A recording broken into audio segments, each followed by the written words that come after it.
Salut, bienvenue sur Speakfoot. Au sommaire de ce numéro, aujourd'hui le bilan de la Coupe de France. Coupe de France qui a vu se dérouler ce week-end les 32 de finale.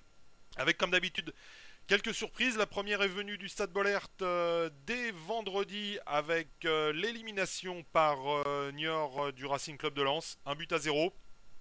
Une équipe de Lens qui repart sur 2008 comme elle a terminé 2007. Lensois, attention, ça sent la Ligue 2, ça. Reprenez-vous, c'est pas possible quand même. Il n'y a pas eu de jeu, il n'y a rien eu du tout. Vous avez même pas montré d'envie, il n'y a pas eu de bloc équipe, il y a rien du tout. Oh, il se passe rien, les petits Lensois là.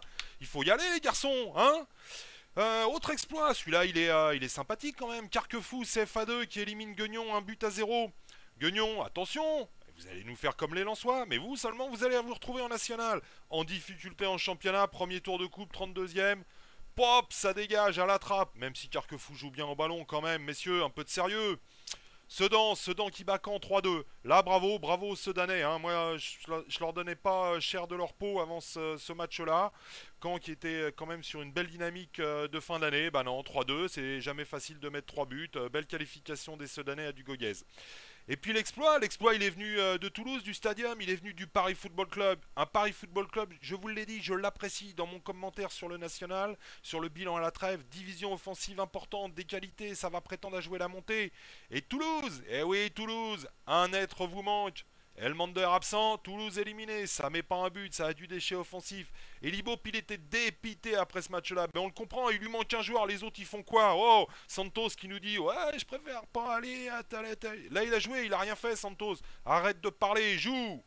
Voilà, je suis un petit peu dur, mais quand même, faut arrêter. Oh, c'est des équipes professionnelles, faut que ça s'arrache pendant 90 minutes, ça fait preuve de suffisance et à l'arrivée, ça se fait sortir en 32e de finale. C'est pas normal, je suis désolé, même si le football c'est cette magie de la Coupe de France, c'est pas normal, ce sont des fautes professionnelles à ce niveau-là. Voilà, c'est tout.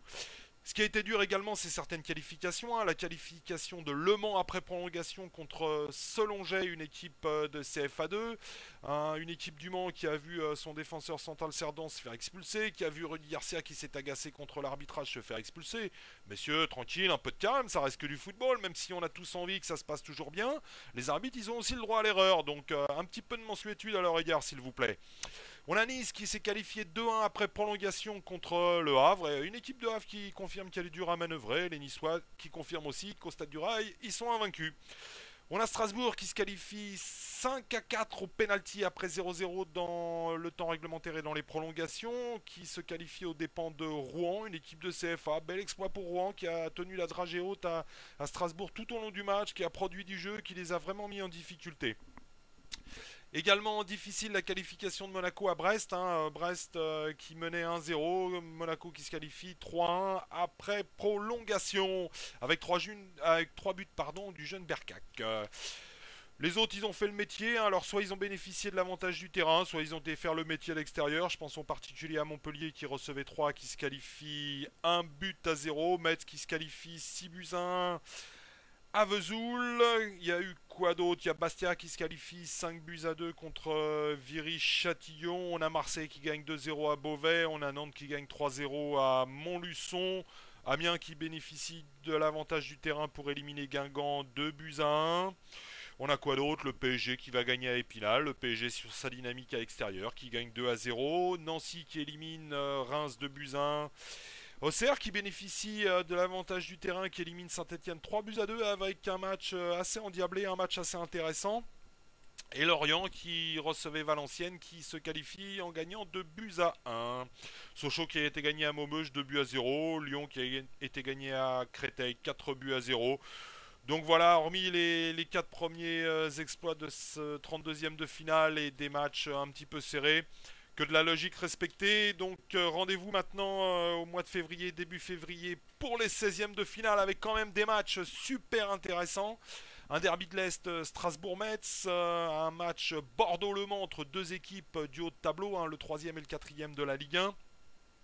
Un derby breton, Lorient-Rennes, un derby du Sud, Marseille-Monaco.